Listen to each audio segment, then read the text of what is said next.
Welcome to Beyond Bricks. I am your host, Kevin Stewart, and I am feeling great today. I am enjoying looking out the window, being at home, being around in downtown Rochester, and seeing the trees finally blossom.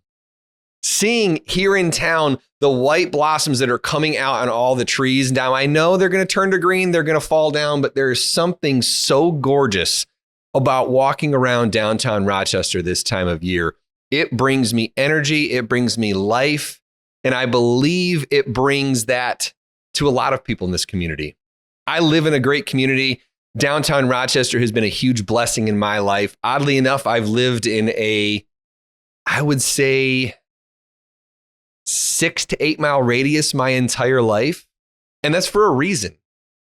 I love the community in which I live. I love the community in which I get to work. I love the people around it. I love the location. Guys, this is home. Where I am right now is my home. It's where I have established down my footprint for my family, where I was raised, and where I believe I will always be. Rochester is my home, and I love it dearly. And today I'm going to talk about the path that got me to where I am today. I'm going to talk about my career. I'm going to talk about finding your passion in what you do every single day. How do you choose a career path? Better said, how do you find a career path? I believe that people go into life and they choose what they believe is a job. Because we're told to go get a job. Obviously, we have to sustain life, to sustain a financial situation, we have to have a job that will pay us enough money to live. But there's a difference between having a job and finding a path and finding a career that brings real joy into your life. I am blessed to absolutely love what I do every day. I started with the community I live in, but I love that I get to serve the community that I live in every day, that I have found a career path and life has taken me to where I am today. I'm super blessed to have that. So I wanted to share that path with you guys today because I believe that finding a way to love what you do is the best way to create long-term health, long-term joy, long-term energy, long-term positivity in your life. It is an incredibly important part. I looked up some stats. Did you know the average person over the course of their lifetime works 90,000 hours in their lifetime? The average person works 90,000 hours. For quick math, that is 1/3 of your life expectancy. You are going to spend 1/3 of your life working. That tells me you should probably love what you do. I believe the importance of loving what you do in order to live into the person that you're meant to be goes hand in hand. Those two things tie together very tightly. It's important to love the things that you do. I looked up as well, students that are in college, students that are working into higher education, 75% of students change their major at least once. What does that tell me? That at that age, when we're making some of the most important decisions of our life at 18 to 21, 22 years old, we're told to decide the vocation that we are going to live with for the rest of our lives. How we're going to spend 1/3 of our time on this planet. We make that decision early on. I believe that's part of why people land into careers that they like, that are okay, that pay the bills, that get the job done, but don't necessarily bring fulfillment into their life. They don't breathe in the joy and fulfillment in order to have it all. See, guys, I'm someone who believes that having it all is possible. You can have a family, you can have a beautiful career, you can have friendships, you can have these things in life, and you can have it all if you make the right decisions and get yourself on the right path. The U.S. Bureau of Labor said that they use the word significant. I had to dig a little deeper. 27% of people change their career multiple times. 27% of people change their career multiple times. What that tells me is either people can't make up their mind, but more importantly, because I'm a glasses half full guy, I believe that people are searching. I believe that people are looking around with their head up, searching for more. They're searching for fulfillment. I believe that human nature dictates that we want and should expect more out of our lives. And why wouldn't you expect more out of your career? Why wouldn't you expect more out of your job that you were going to take 1/3 of your life to dedicate to? You should love what you do. You should love it as much as a lot of the other things in your life. Guys, I've been blessed to be in a career that allows me to be exactly who I am, that allows me to play into the strengths and powers and superpowers that God gave me, that allows me to be the person that I was meant to be. This career has given me that. It's fantastic. I've loved every second of it. So today I want to share with you my story, because I believe telling the story of how I got to where I am today is going to potentially help you figure out and have your mind open to the paths that life may take you on. Because I can tell you, when I was in college, this is not where I thought I was going to be. I did not see myself filming a podcast to help share joy in life to everyone around me, to help share the beauties of this world around me. I didn't see that necessarily as my path. I knew I was meant for great things. I knew I was meant to do things that were going to change the world, that were going to create joy, but I didn't know what it was going to be. See, guys, when I was in college, I was convinced, absolutely convinced, that I was going to own an advertising agency. I believed that one day I was going to have, in fact, if you watch the movie What Women Want, it's a great movie. It's super funny. It's Mel Gibson, and he's a creative director for an ad agency. I don't know what it was about that movie, but when I watched that movie, I was like, that is the coolest job of all time. Look at how cool he is. That looks super fun. I could go live in the big city and I could do all these super cool things and live in this cool loft and just live this super neat lifestyle. That's what my brain told me that was going to be. My brain told me that advertising would give me a creative outlet, that I could be in this world of creativity and sales in a certain realm. I knew it's what I was good at. I knew I could sell things. I'd done it before. I'd worked inside of different places that put me into sales opportunities. So I just assumed as I was going through school that I was going to own an ad agency. I remember telling people, I remember having the conversations with people that I attended with in college that one day I was going to own a big ad agency.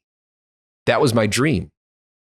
So what did I do? As I was in college and I was choosing that path, I decided to go have an internship. I went and got a college internship, as most people do. We love to host interns here at our company. We believe it's an awesome way for people to come in, learn, and grow together. I think internships are amazing. They're a great way to get a glimpse into what could be and what that path looks like. So that's what I did. I went and got an internship. I worked for a company called Daniel Bryan and Associates. They're still in business today. DBA is in downtown Rochester. Dan Cobb, their owner, still to this day is a great friend.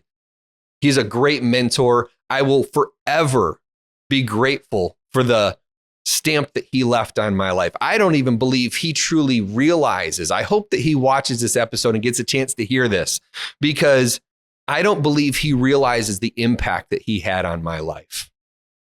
So he gave me an internship and gave me an opportunity to come as an intern. I worked my way through an internship. I then was given a job. The day I graduated, I had a job waiting for me. And I finally got to start getting paid for the work I was doing, which was pretty exciting. And I got into advertising. I was given promotion after promotion, opportunity after opportunity to work on things that were well beyond my scope of knowledge.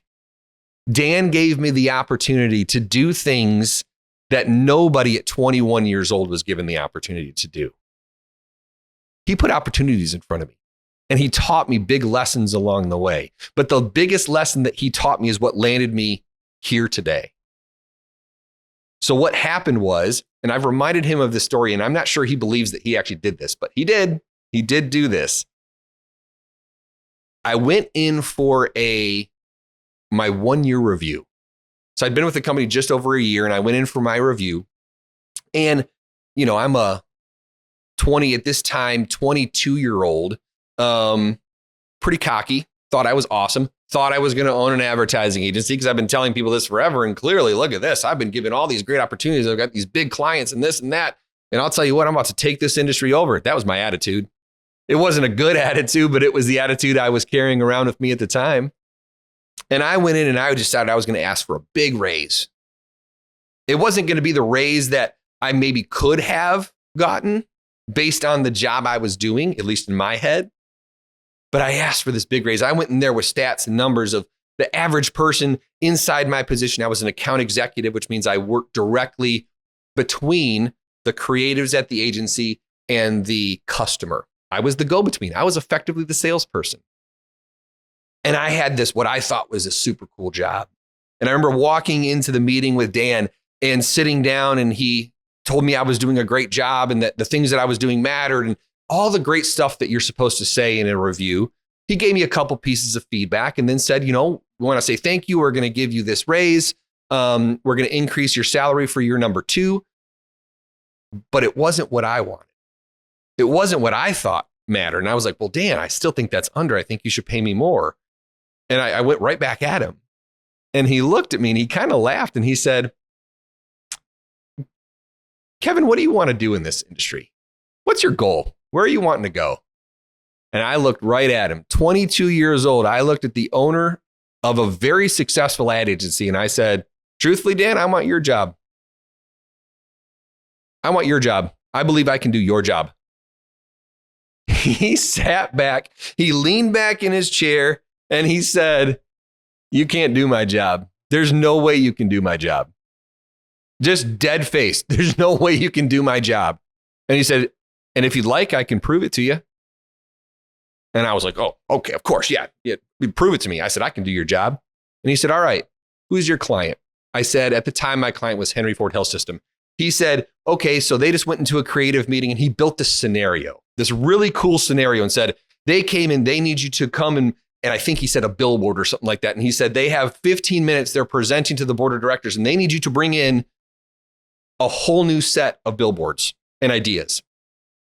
He took his computer, opened it, turned it around, slid it across the table and said, ready, go.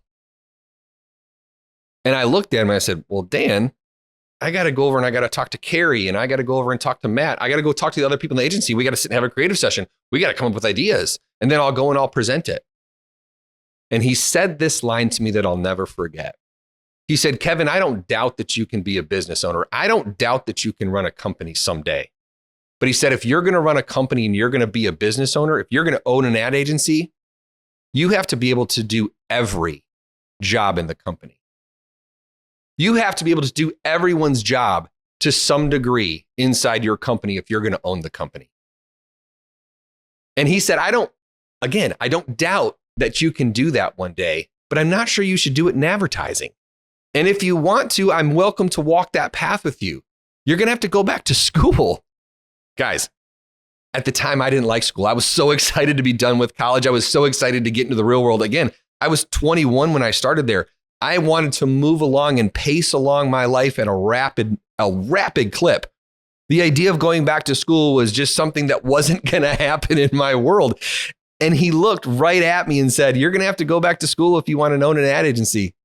Because in the first couple, 2, 3, 4, 5 years, you're going to have to do everything. You're not going to have the money. You're not going to have the capital to hire employees yet. So you're going to have to be up at all hours of the night. You're going to have to be doing the work. You're going to be doing all of the pieces of the job. So if you'd like to learn, I'll help you. But if not, let's start looking at other career paths for you. What Dan didn't realize is something that I've said, and I said it in previous episodes, which is treat people well enough or train people well enough that they can leave you at any moment, but treat them well enough that they never will. He had that mindset. He treated people great. He was willing to walk that path with me, but he was willing to let me go because he believed that I could do something great. 2-3 weeks later, I picked up my phone and Connie Tallman, love Jerry and Connie Tallman. Jerry was the minister at the church that I attended, that I grew up with. In fact, he's the man that baptized me. His wife, Connie, for years sold real estate. She was what I viewed as a successful real estate agent. She'd helped my parents do a real estate deal when they built their house or when they sold their house. And I know she'd always done very well at it. She calls me one day. This is a couple weeks after the interview, the review. This is like 2 weeks later. I get a call from Connie Tallman, and she says, Kevin, can you come into my office? I'm here in downtown Rochester. I'd like to have a conversation with you. I said, okay. So I sit down and she tells me, she goes, Kevin, have you ever thought about selling real estate? I think you have what it takes. I think it's the right personality for you. And she said, I'm considering retiring. In fact, I'm not considering it. I'm going to be retiring in the next 6 months. And I know that a lot of the people that I know and a lot of the people that I've worked with in the past know you. They know your family. They've been around you. They know your character. Would you be willing to let me train you for 6 months and kind of mentor you as I'm coming out of the business? I was like, huh. So I sat down with the management there and I was like, well, this sounds awesome. Great. Let's go on a different path. That's as simple as how it happened. I picked up the phone. I went and sat with somebody, was told that I could do it. And I saw it as just all right, well, maybe this is the path I'm supposed to go down. Keep in mind, I was still a little cheesed off. Looking back on it, if I'm perfectly honest with you guys, I was still frustrated. In fact, I was mad at Dan. How dare he tell me that? How dare he tell me I can't do something? What Dan did inadvertently is he changed my life by being honest with me. He had done a good job of being willing to let go and push me down a path that he inadvertently maybe thought I should be on. We've had that conversation since. We've stayed in great close relationship and we've stayed in touch over the years. And I've shared with him before the impact he's had on me. And I hope that he watches this and sees that the impact and what he's done with his agency has really mattered. And it's gone beyond the reach of what he's done every day. And I'm on that path because he had the guts to tell me to go find a different career. And then I had the opportunity to pick up the phone and work with Connie and learn the right way of how to do this industry. From there, my career grew. From there, I got into a career in real estate at the ripe age of 22. In August, that will be 20 years ago. I've now been in this career for 20 years, and it has been an incredible ride. I got a front row seat. I got in the industry. I remember calling my father and saying, Dad, I am going to make a lot of money in this industry because from what I'm seeing at 22 years old, this industry is kind of lazy. I'm watching people around me that just don't take it seriously. And I'm a hard worker. I'm a tough grinder. I'm going to get in there and I'm going to make this happen. My first year I did really well. And then 2007, 2008, 2009 happened. We all know what happened. Huge recession. All of a sudden I picked up my head and was like, what is going on? I don't understand what's going on. So what did I do? I pivoted. I worked hard, but I was supported. I'll never forget the day. This is in 2000, probably 9. I had moved out of my parents' house. Luckily, I got through some of those hard times because I was willing to live in my parents' basement and eat ramen noodles. That's how I got through it. But then I was able to go and I shared an apartment with a buddy of mine named Joel, and we had our first apartment together. And I will never forget the day that I'm on my couch, I'm in tears, I'm up to my eyeballs in debt. I have a pipeline, but I think the world is crumbling around me. And I realized that it wasn't going to be as easy as I thought. This wasn't going to be a simple, quick money-making endeavor. This was going to be a real difficult career if I chose to accept it. And I chose to live into it. And I remember calling my father and I said, Dad, I don't think I can do it anymore. I used the words, Dad, I think I have to go get a real job because I don't think I can do this. I can't pay my bills. I can't sustain. I don't know what to do. And he said to me, Kevin, what'll it take? What'll it take for you to stay in this? Because I believe that you're in the right seat. I believe that you're in the right career. I believe that you're doing the right things. Do you have any deals that are coming up? And I said, yeah, I got 1 or 2 closings. There's some things that had to happen right. But if I can get to that one, then I'll be able to go another month. And if I get to that one, I'll be able to go another month. But I don't know if I can get to that. So my dad lent me money. My dad, who has always somehow found a way to make the financials of his life work, blessed me by keeping me in this industry. I'm not here today without my father. He kept me in this industry when I needed it. He gave me the encouragement and frankly gave me the financial support to make sure that I could last. So I pushed on. And then that deal did close. And then the next one. And all of a sudden I started to gain momentum. I picked up some new skills. I started to learn short sales. I got into learning and becoming better and really diving into what does it take to be successful in this industry. I then moved my career path onto Remax. I worked there for a long time. Anybody who's known me knows that I spent a long time. I have a ton of people to thank.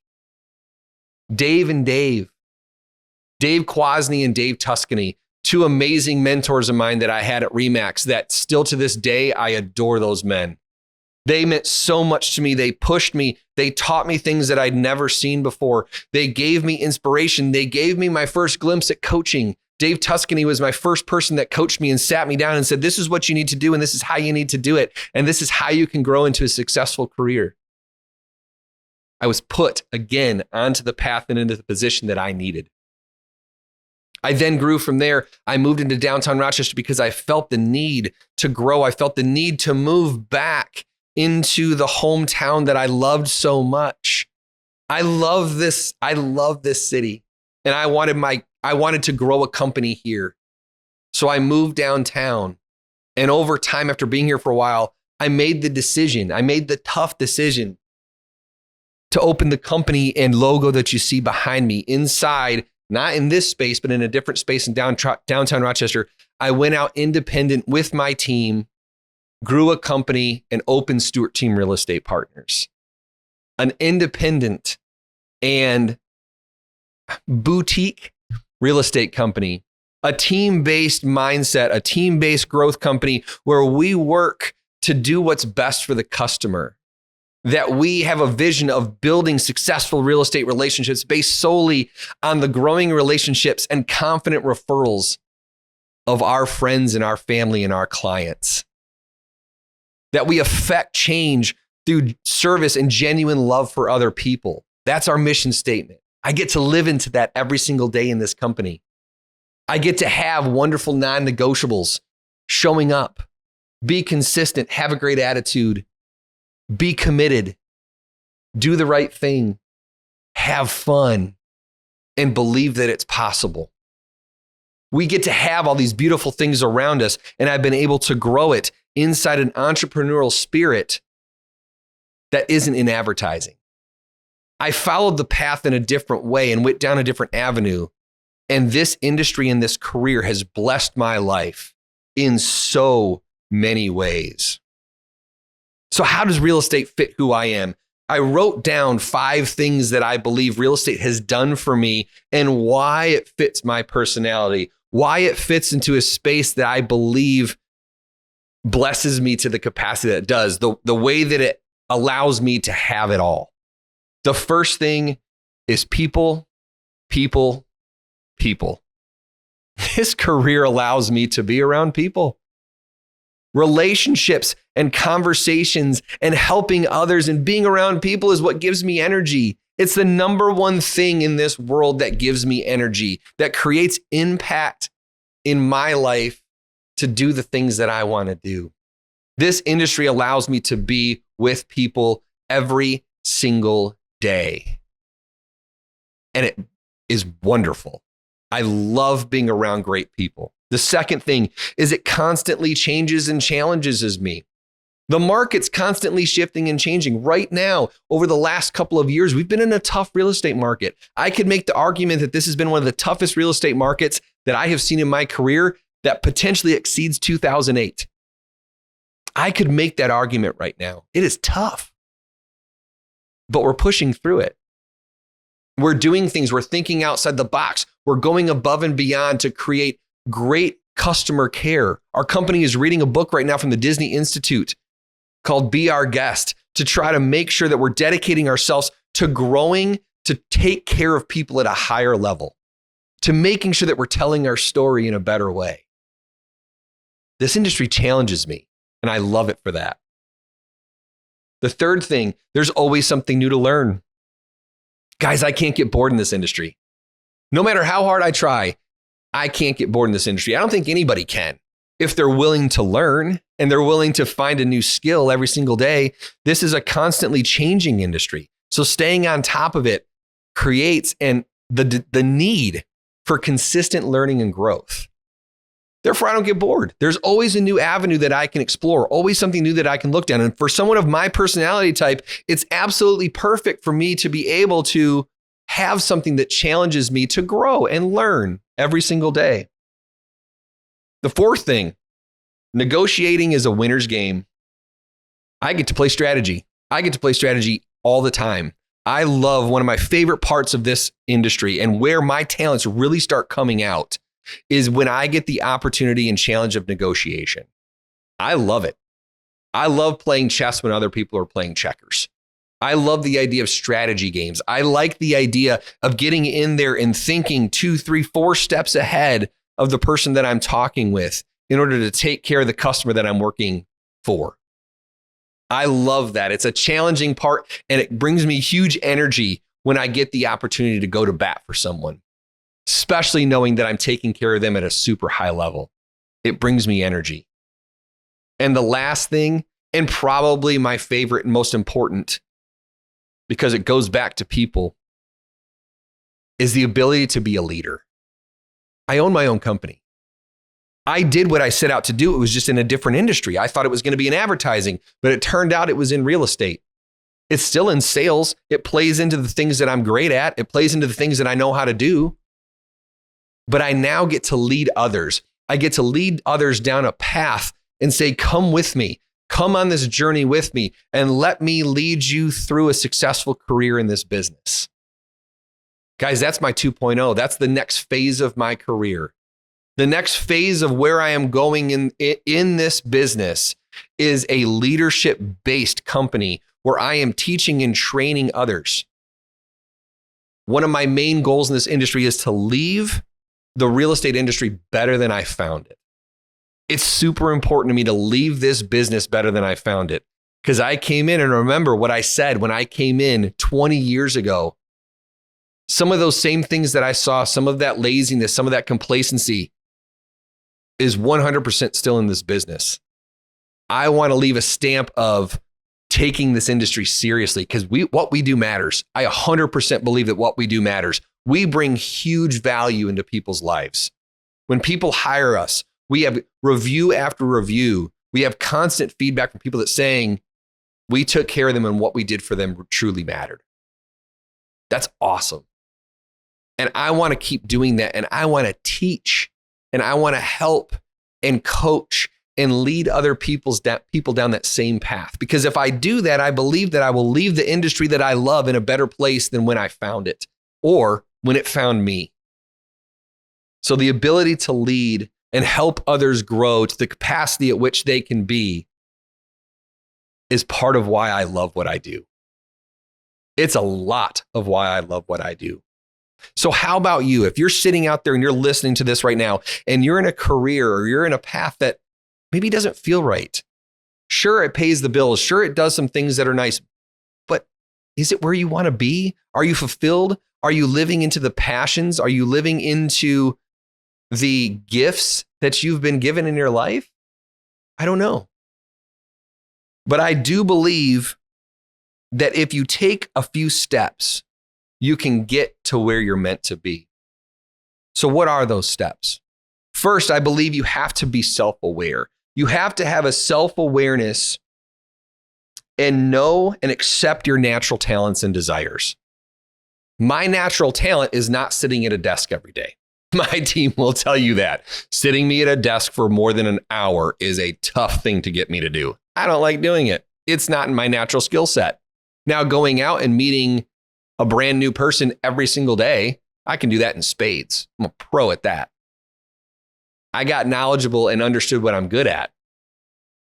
You have to be super self-aware and be willing to look inside and say, I'm good at this and not good at that. I always said I would have made a good attorney. In fact, I had a professor in college that always told me I would be a good attorney. He pushed me at one point to consider law school. You want to know why I didn't do that? It's because I would have had to read a lot. That is not my skill set. I read more now than I probably ever have in my entire life because I'm trying to learn and educate and get better, but I still have to push myself to do it. Now, my wife, she's an absolute pro. She's a 200 plus book a year reader. She's great at it. But I couldn't have picked a job in law. Now, I would have loved the trial. I would have loved the negotiation of a trial attorney. I would have loved to go and plead a case. Man, I love legal shows. Suits is one of my absolute favorite shows. Suits is an incredible show. I love watching the problem solving and thinking outside the box and the negotiation and the strategy of that show. Holy cow. It's incredible. But there's a lot to law that wouldn't have landed well for me. I had to be real about that. This career gives me some of those pieces without some of the others. So you have to be self-aware. The second is you have to seek guidance. You have to talk to other people around you, and you have to be super curious along the way. Curiosity is something that unfortunately we lose, and we have lost a lot of as we grow up. But curiosity still matters. Be curious and ask questions. Go to people around you. Ask what your talents are. Ask what you're good at. And be curious into what other people do. If you're thinking about a career, for example, in real estate, pick up the phone and call me. Let's have a conversation about that. If you're thinking about a career in insurance, or you're thinking about a career in law, or thinking about a career in nursing or in education, pick up the phone and be curious. Talk to somebody who does it. Talk to somebody who's been there. Ask if you can come shadow them, if you can have a conversation, if you can have a cup of coffee, if you can ask them about their career. That's being curious. Get to know what it is and what it looks like every single day. That's going to help you down the path of finding something that you love. And lastly, prioritize your well-being. You have to find something that makes you happy. Just because it pays well does not mean you're going to be happy. Some of the wealthiest people I know are also some of the most miserable. Now, I know a lot of very wealthy people that are very happy. But you want to know what? It's because they found something that gave them passion, that gave them a drive to success. Their drive just happened to pay well.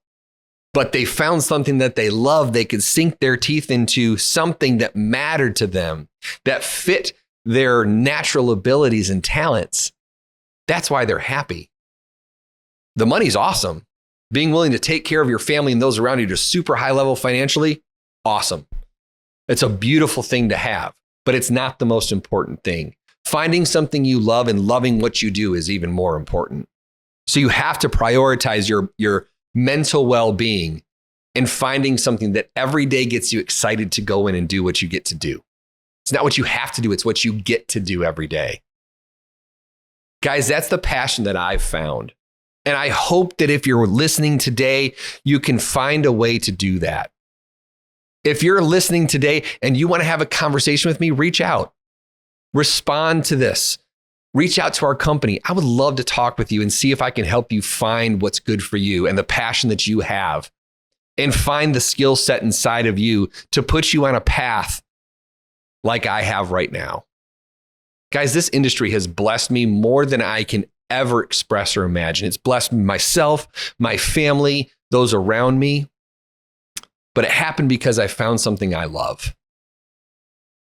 And I'm so blessed to be able to do all the things I get to do, including being here with you right now, because of the career that I have chosen. It's a beautiful life that I get to live. I really hope that you get to do the same thing. And make sure that as you go out there into the world and you go and are finding these things, be yourself. Ultimately, if you become yourself and you be yourself out there in the world, you are going to find your path. And if you find the path, you're going to do great things for the world around you. Go be yourself, because the world needs you today. Have a good day. Bye.